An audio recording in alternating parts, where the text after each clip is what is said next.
नमस्कार, स्वागत है आप सभी का। इस वीडियो में हम एनसीईआरटी क्वेश्चंस कवर करेंगे। देखो फर्स्ट क्वेश्चन है हमारा, निम्नलिखित पदों को उनके अर्थ से मिलाइए। यानी यहाँ पे कुछ वर्ड दे रखे हैं, उनका मीनिंग बताना है हमें। आगे जो लाइन लिखी हुई है इसमें उसका मीनिंग हमें मैच करना है।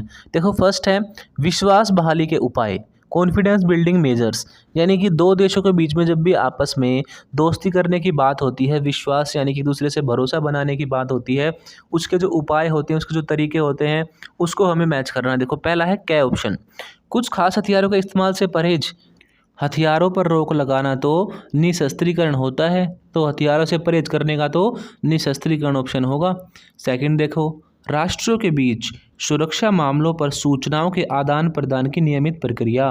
भाई ये हो सकता है बिल्कुल, राष्ट्र मतलब देशों के बीच, तो दो अलग अलग देशों के बीच सुरक्षा के मामलों पर जो एक दूसरे से इंफॉर्मेशन शेयर करते हैं देश आपस में, तो यही है विश्वास बहाली के उपाय।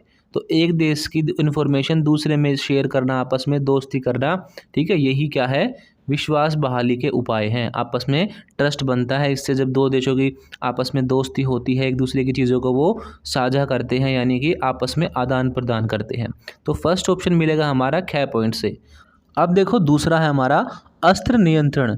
अब चौथा है हमारा निशस्त्रीकरण। इन दोनों में आप कंफ्यूज हो सकते हो, अस्त्र नियंत्रण में और निशस्त्रीकरण में।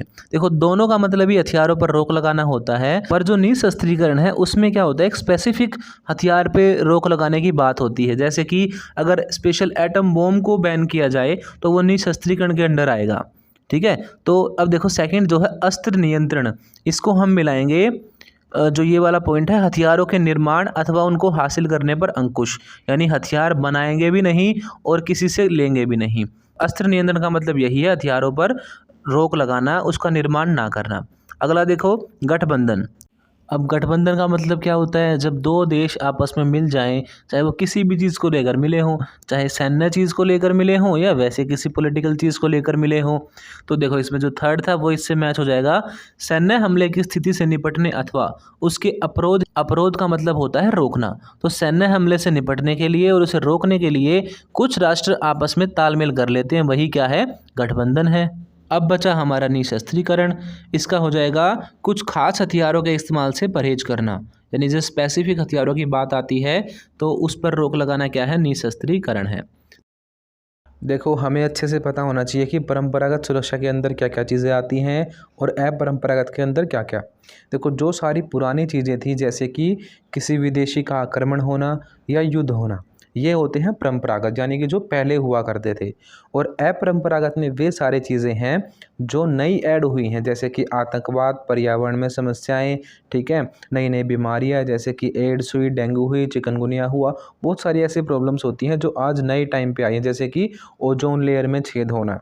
तो ये सारी चीज़ें न्यू हैं, इसीलिए ये अपारंपरिक हैं।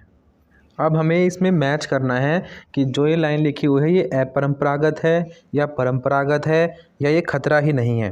देखो पहला, चिकनगुनिया और डेंगू बुखार, ये क्या है, ये अपरंपरागत है, क्योंकि ये चीज़ नई आई है। पहले के ज़माने में ये नई नई जो बीमारियां चल रही हैं ये नहीं हुआ करती थी, तो ये आएगा हमारा अपारंपरिक में। कै का आंसर होगा अपारंपरिक। दूसरा है पड़ोसी देशों से कामगारों की आमद। अब जब कोई दूसरे देश से भारत में आए या अटैक कर दे या वैसे आ जाएं लोग, तो वो पुरानी समस्या है, पहले भी अटैक हुआ करते थे राजा महाराजाओं के टाइम पे भी। तो ख का होगा पारंपरिक, यानी कि दूसरे देश से जब भी कोई आता है तो वो पारंपरिक की श्रेणी में आता है। अब देखो तीसरा, तीसरा है पड़ोसी राज्यों से कामगारों की आमद, यानी कि पड़ोसी राज्यों से किसी का आना। अब राजस्थान का आदमी हरियाणा में जाए या पंजाब में जाए, इससे कोई प्रॉब्लम थोड़ी है, राज्यों में दिक्कत नहीं होती, किसी भी राज्य का आदमी किसी भी राज्य में जा सकता है, तो ये खतरा ही नहीं है। तो पहला क्या था, अपारंपरिक था, नई ऐड हुई चीज़ है। उसके बाद दूसरा जो है वो था पड़ोसी देशों से जो लोग आते हैं वो खतरा है पारंपरिक, पहले भी अटैक होते थे, अब भी अगर हो जाए तो वो क्या है, पारंपरिक खतरा। तीसरा जो है पड़ोसी राज्य से किसी का आना, तो वो कोई खतरा ही नहीं है। चौथा है अपने इलाके को राष्ट्र बनाने की मांग करने वाले समूहों का उदय। जब अपने इलाके को यानी अपने स्टेट को ये कहने लग जाएं लोग कि इसे क्या बनाओ, हमारा अलग देश बनाओ, जैसे कि पंजाब में खालिस्तान की मांग उठती है कई बार, तो वो क्या है कि दिक्कत वाली बात है और ये चीज़ें अपारंपरिक हैं, अब होने लगी हैं ये चीज़ें ज़्यादा। पहले के ज़माने में ऐसा नहीं था, एक राजा होता था, वो जिस पे कंट्रोल कर ही लिया, पूरा देश उसी का होता था। ठीक है, तो ये अपारंपरिक सरोकार है।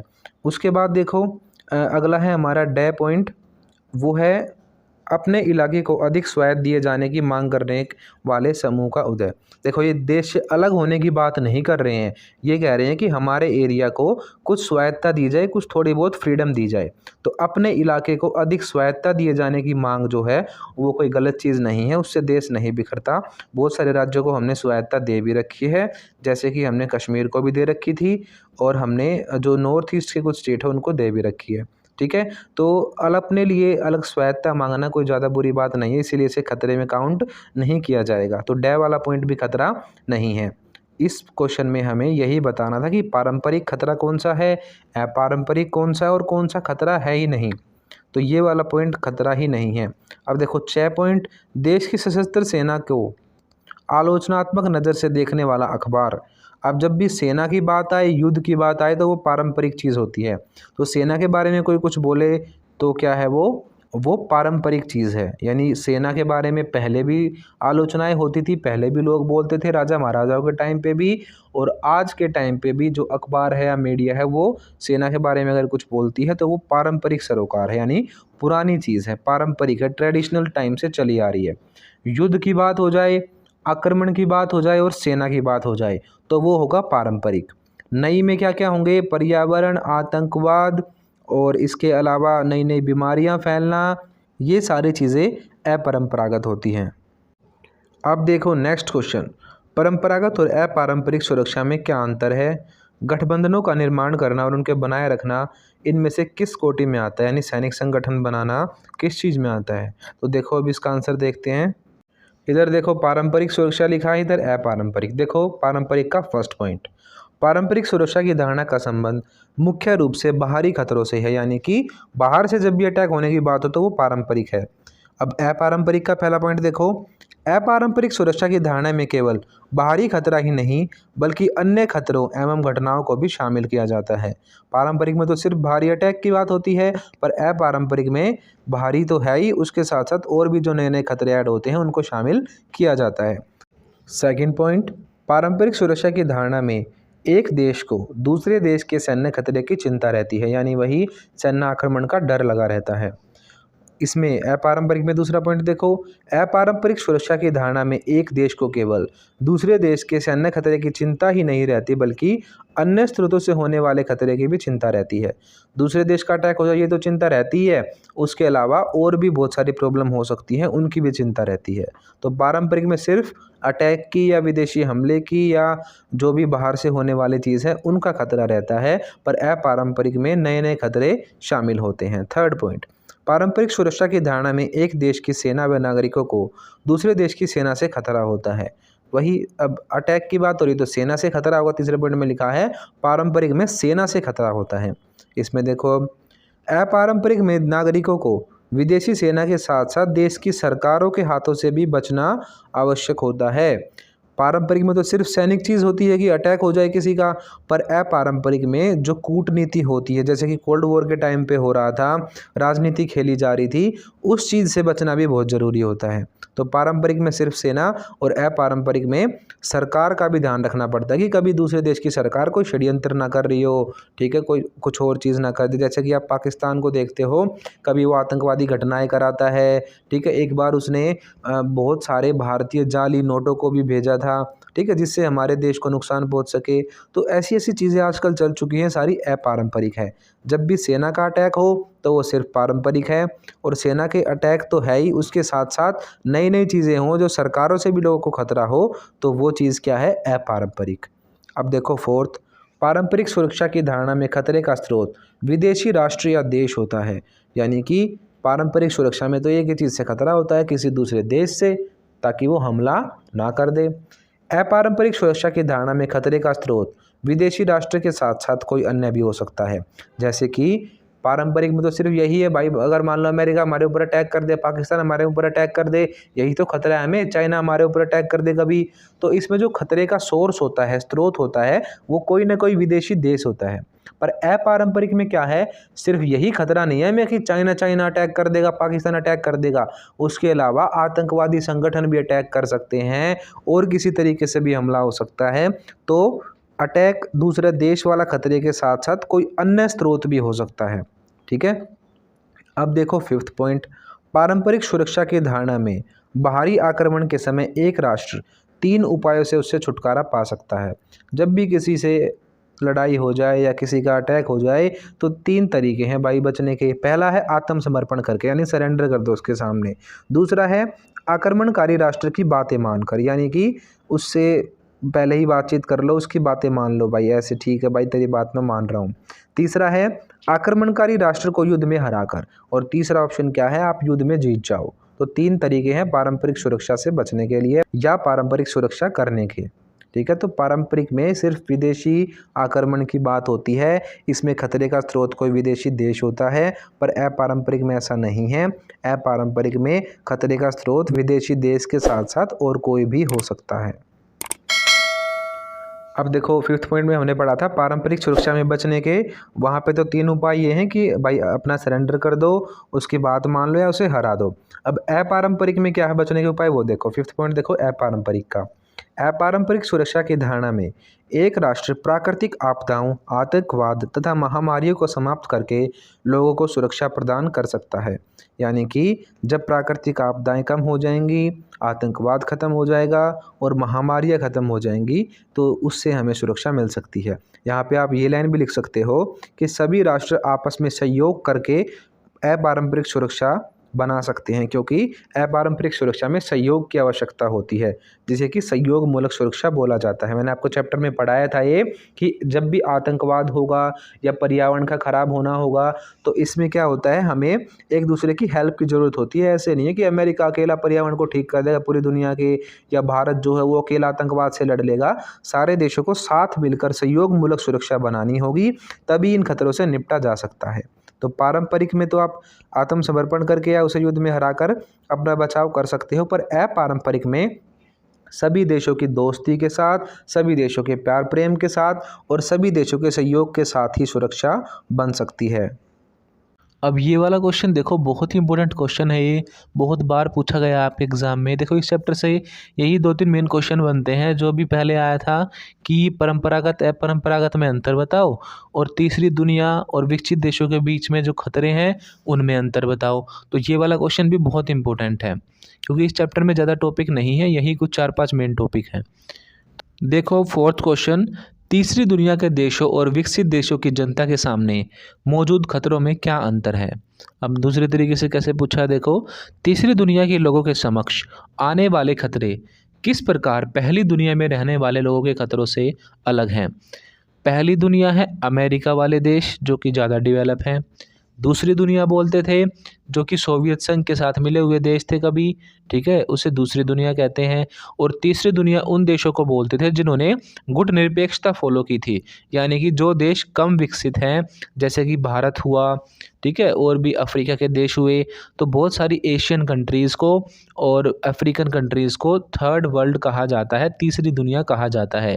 पहली दुनिया अमेरिका वाले पूंजीवादी देश, दूसरी दुनिया सोवियत संघ वाले साम्यवादी देश, और तीसरे देश वे जो कि गरीब हैं, अल्प विकसित हैं, यहाँ अभी डेवलप नहीं हुए हैं। तो तीसरी दुनिया के देशों के सामने जो खतरे हैं उनमें और पहली दुनिया यानी कि डेवलप में और जो डेवलप नहीं है उनके अंदर हमें डिफरेंस बताना है। देखो तीसरी दुनिया के लोगों को निम्नलिखित खतरों का सामना करना पड़ रहा है जो कि पहली दुनिया के लोगों से अलग है। पहला, एशिया एवं अफ्रीका के नव स्वतंत्रता प्राप्त देशों को आंतरिक व बाहरी दोनों प्रकार के खतरों का सामना करना पड़ रहा है, जबकि यूरोप के देशों को केवल बाहरी खतरों का सामना करना पड़ रहा है। हमारे यहाँ पे भाषावाद है, क्षेत्रवाद है, कभी दंगे हो जाते हैं, कभी कुछ हो जाता है, बहुत सारे धर्म है। तो ये सारी प्रॉब्लम है एशिया अफ्रीका के देशों में, ठीक है, जो कि यूरोप जैसे देशों में नहीं है। दूसरा पॉइंट, एशिया एवं अफ्रीका के नव स्वतंत्रता प्राप्त देशों को गरीबी और बेरोजगारी का सामना करना पड़ रहा है। तो थर्ड वर्ल्ड के सामने गरीबी और बेरोजगारी की दिक्कत भी है। वहीं यूरोप के देशों को सांस्कृतिक व सभ्यता के पतन का सामना करना पड़ रहा है। हमारे देशों में क्या है, गरीबी और बेरोजगारी मेन मुद्दा है, और यूरोप में क्या है, उनका कल्चर ख़त्म हो रहा है, ये उनका मेन मुद्दा है। विश्व में आज सबसे बड़ी समस्याओं में से एक है वैश्विक गरीबी। ठीक है, आज गरीबी बढ़ती जा रही है, ये थर्ड वर्ल्ड के सामने बहुत बड़ी प्रॉब्लम है। वर्तमान समय में 1.2 बिलियन जनसंख्या प्रतिदिन केवल $1 पर ही गुजारा कर रही है। गरीबी के कारण लोगों को कुपोषण, भूखमरी तथा महामारी इत्यादि से समय समय पर जूझना पड़ता है। गरीबी के कारण लोगों में असुरक्षा की भावना पाई जाती है तथा वे गलत कार्यों की ओर आकर्षित होने लगते हैं। तो तीसरी दुनिया के देशों में बहुत बड़ी प्रॉब्लम है कि यहाँ पे कुपोषण यानी कि पोषण की, न्यूट्रिशन की कमी हो जाती है लोगों में, भूखमरी यानी कि खाना नहीं मिलता, महामारी यानी बहुत सारी बीमारियाँ फैलती है, और गरीबी के कारण लोगों में असुरक्षा पाई जाती है, यानी कि वो सेफ फील नहीं करते और गलत कार्यों की ओर आकर्षित होते हैं, जैसे कि गरीब आदमी ही चोरी, डकैती, ये चीज़ें करता है। थर्ड पॉइंट, तीसरी दुनिया के अधिकांश देशों को आज स्वास्थ्य से संबंधित समस्याओं का सामना करना पड़ रहा है। हेल्थ फैसिलिटीज़ नहीं है यहाँ पे, तो बीमारी वगैरह जो है उससे निपटने में दिक्कत होती है तीसरी दुनिया के देशों को। पिछले कुछ वर्षों में लगभग 20 मिलियन लोगों की मृत्यु ऐसी बीमारियों से हुई है। लगभग 20 मिलियन लोग मरे हैं इन्हीं बीमारियों से जो कि आजकल फैल रही हैं। जैसे कि अभी कोरोना भी आया था, तो एड्स हुआ, कोरोना हुआ, ठीक है, बहुत सारे चिकन पॉक्स हुआ, बहुत सारी ऐसी बीमारियां हैं जो कि आज महामारी के रूप में फैल जाती हैं। इससे स्पष्ट है कि आर्थिक संपन्नता, चिकित्सा एवं वैज्ञानिक उन्नति का सभी लोगों को फ़ायदा नहीं मिल रहा है। आज भी विकासशील देशों के लोग चेचक, हैजा, प्लेग तथा एड्स जैसी बीमारियों से पीड़ित हैं। ठीक है, जो अफ्रीकन कंट्रीज़ हैं या भारत में भी बहुत सारे इलाके ऐसे हैं जहाँ पे इलाज भी नहीं मिलता लोगों को। तो आज भी विकासशील देशों में ये सारी बीमारियाँ फैल जाती हैं। अंतर पूछा था हमसे, तो यही अंतर है, विकसित देशों में बीमारियाँ नहीं फैलती, अगर फैलती भी हैं तो वो कंट्रोल कर लेते हैं। तो तीसरी दुनिया के खतरे पहली दुनिया या विकसित देशों से अलग हैं, क्योंकि उन्हें केवल बाहरी अटैक का खतरा रहता है, बाकी पैसे की दिक्कत नहीं है, ठीक है, गरीबी की दिक्कत नहीं है, रोज़गार की दिक्कत नहीं है, ये सारी प्रॉब्लम्स वहाँ पे नहीं हैं। तो जब पैसा वगैरह होता है लोगों के पास, तो ये और चीज़ें हैं, जो चोरी, डकैती, ये चीज़ें भी अपने आप ख़त्म हो जाती है। तो ये वाली प्रॉब्लम्स भी वहाँ पे नहीं है जो कि तीसरी दुनिया में है। तो आज हमने एनसीईआरटी के 4 क्वेश्चन कवर कर लिए हैं। अगले जो क्वेश्चन है उसको हम अगली वीडियो में कवर करेंगे। अगर आपको वीडियो अच्छी लगी है तो वीडियो को आप लाइक करो, हमारे चैनल को सब्सक्राइब करो और इसे अपने दोस्तों तक शेयर भी करो।